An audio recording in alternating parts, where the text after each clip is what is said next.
As the final events of Bible prophecies are rapidly being fulfilled, the call coming from God to His people at such a crisis as this is to come up higher.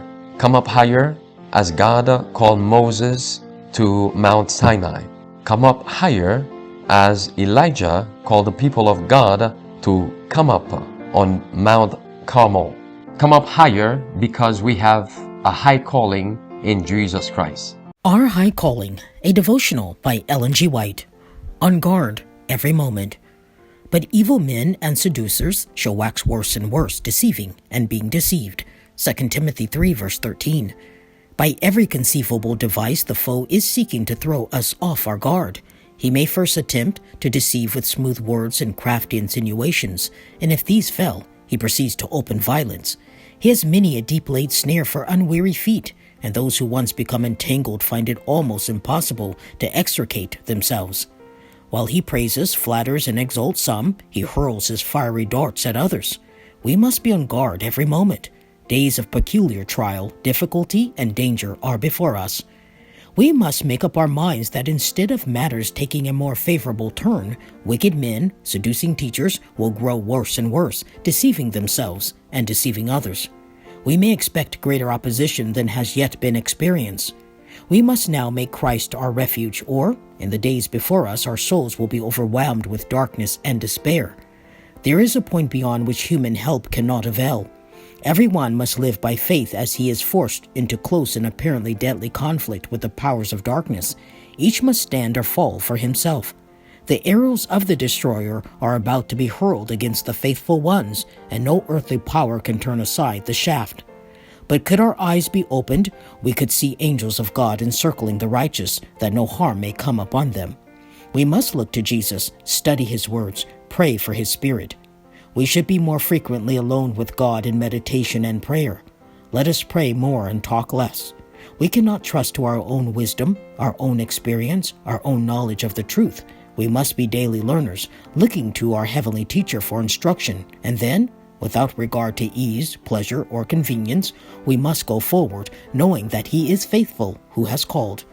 While we realize our weakness, let us rely upon his strength and overcome by the grace which he imparts.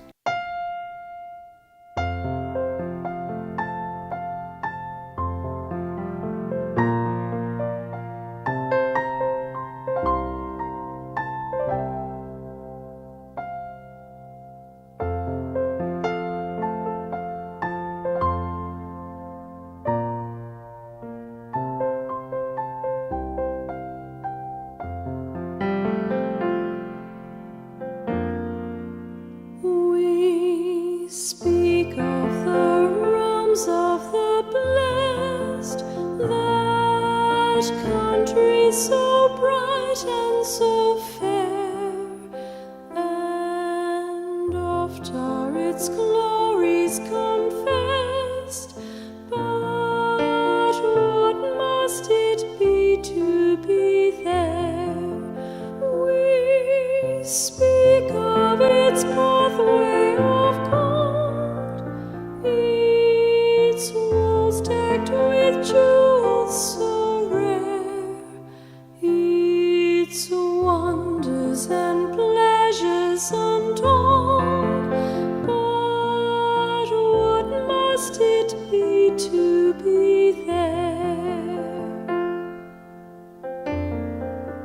We speak of its freedom from sin, from sorrow, temptation, and care, from trials without and within.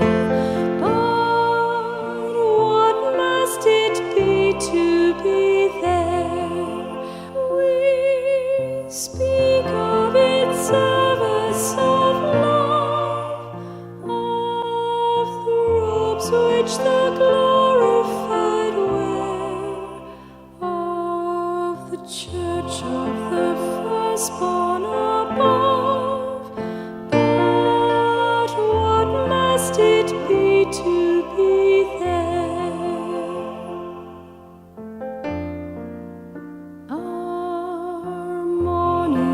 is all at an end, when raised by the life-giving word, we see the new city descend,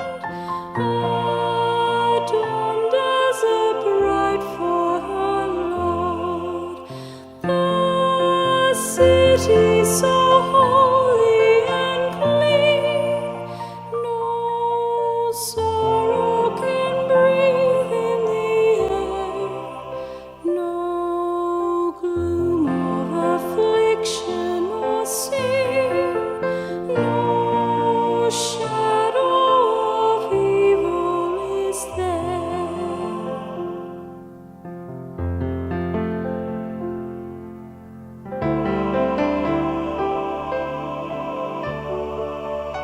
Do thou midst temptation and war, for heaven my spirit prepare, and shortly I also shall know and feel what it is to be there.